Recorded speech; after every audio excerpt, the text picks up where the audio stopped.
Bapak Ibu, acara selanjutnya yaitu semuanya Bapak Ibu dipersilakan untuk istirahat terlebih dahulu sebelum melanjutkan acara selanjutnya. Dan kami umumkan bahwa makanan siang sudah dipersiapkan di utara dan di depan masjid.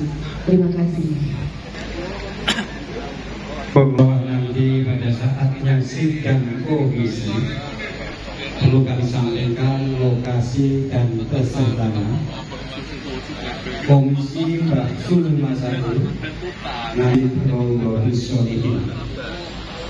Adapun pesertanya adalah dari Rois Syuriah tingkat MBC BNI. Nanti bertempat di utama pembukaan.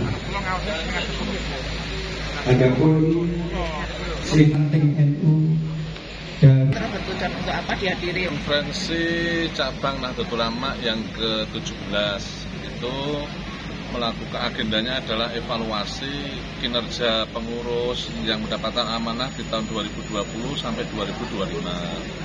Jadi nanti ada evaluasi total terkait dengan amanat konferensi tahun 2020. Nah, setelah itu nanti kita membahas, setelah evaluasi, setelah itu nanti kita membahas program kerja, dan nanti kita jadikan amanat untuk pengurus NU Klaten 2025-2030. Yang ini dihadiri oleh seluruh pengurus PCNU Kabupaten Klaten, Suriah Watan Vidya, dan badan otonom, lembaga, dan sekitar 26 MWCNO itu sebagai peserta, dan peninjau dari pengurus ranting sebanyak 327 ranting NU se-Kabupaten Klaten. Jadi totalnya hampir sekitar peserta pada hari ini sekitar hampir 900 peserta, baik dari unsur PCNU, MBCNU, dan pengurus ranting NU se-Kabupaten Klaten. Yeah. Pak, ada berapa kandidat?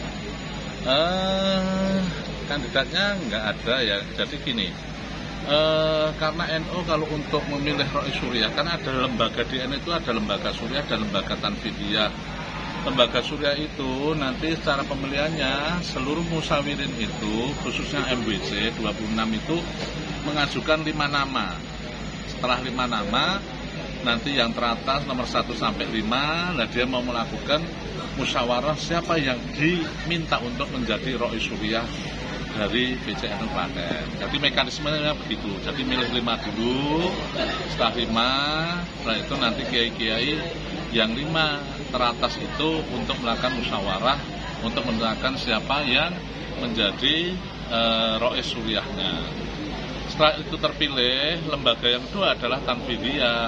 Tanfidiyah itu kebetulan di dalam peraturan perkumpulan Nahdlatul Ulama, anggaran dasar, anggaran rumah tangga, dan peraturan PBNU itu calon ketua Tanfidiyah NU itu harus, karena di Klaten ini masuk klasifikasi A. Dari PBNU itu kalau klasifikasi A itu yang gemuk, istilahnya gitu, kayak saya. Jadi Jawa Tengah, Jawa Timur, terus Lampung, kayak gitu tuh, Jawa Barat itu termasuk kategori klasifikasi A. Nah kita Klaten ada di Jawa Tengah. Jadi Jawa Tengah akhirnya kita Klaten masuk klasifikasi A. Calon ketua Tanfidiyah harus sudah mengikuti pendidikan menengah kader Nahdlatul Ulama. Nah ini kebetulan di Klaten ada 6, yang 1 sudah meninggal, Mas Kiai Zamasari, terus ada Kiai Anas, Kiai Sabani, terus Pak Hamam, Pak Arwan, dan saya.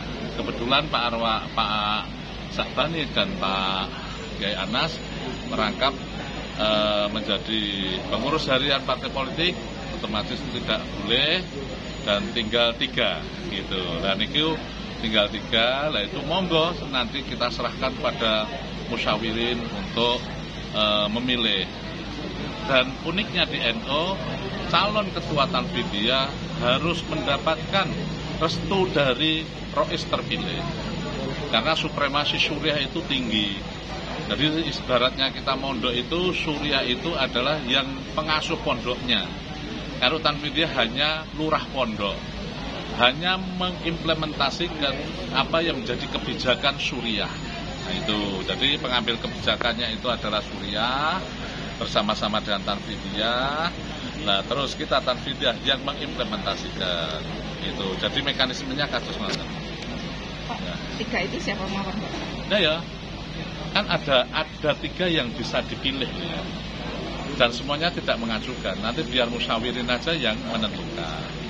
Itu kebetulan saya sudah mengikuti pendidikan menengah kader Nahdlatul Ulama dari PBNU itu selama 5 hari 5 malam bersama Pak Hamam yang hari ini selaku Ketua Lembaga Dakwah Nahdlatul Ulama 2 periode ikut saya, dan Mas Arwan itu juga Kepala Cabang Pembantu KSPPS BMTC Heseri yang kita punya.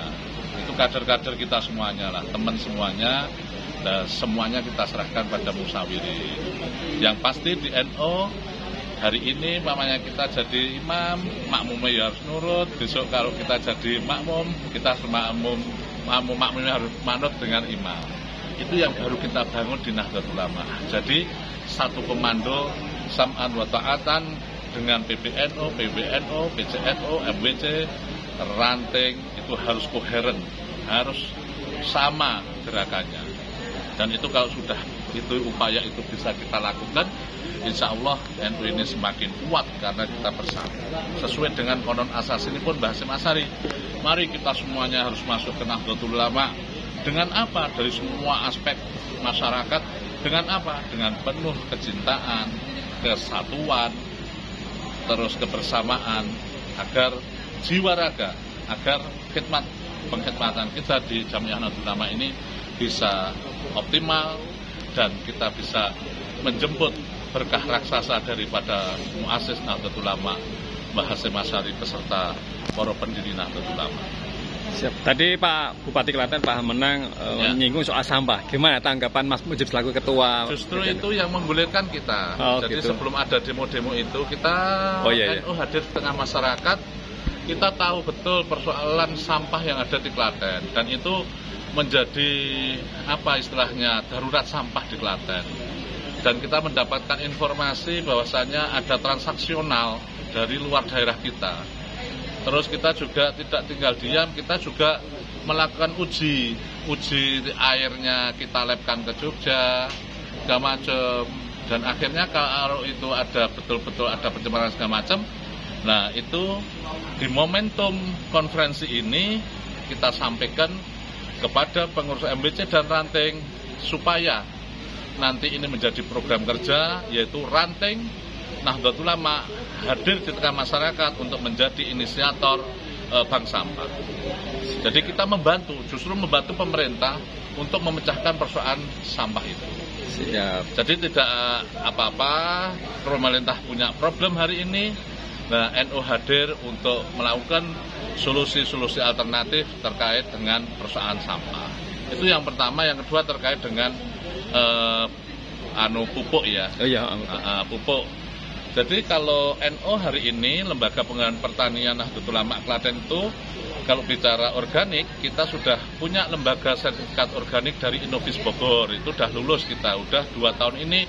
Tiap tahun kita melakukan audit surveillance dari Innovis yang ada di Bogor. Dan alhamdulillah 2-3 tahun yang lalu kita sudah didampingi oleh Tani Center IPB Bogor, Prof. Hermano, Prof. Suryo, dan segala macam.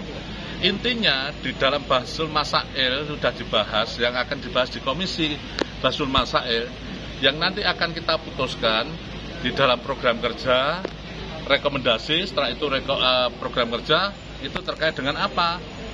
Kalau organik masyarakatnya belum siap, walaupun NU Klaten sudah siap ya, 100% tidak pakai kimia. Tapi kalau masyarakat belum bisa, karena hari ini masih ada pestisida segala macam yang membunuh daripada makhluk-makhluk Allah yang ada di tanah-tanah pertanian, NU tidak bisa kalau melakukan itu. Makanya kita akan tawarkan kepada warga NU harus melakukan budidaya pertanian dengan cara apa? Biointensif.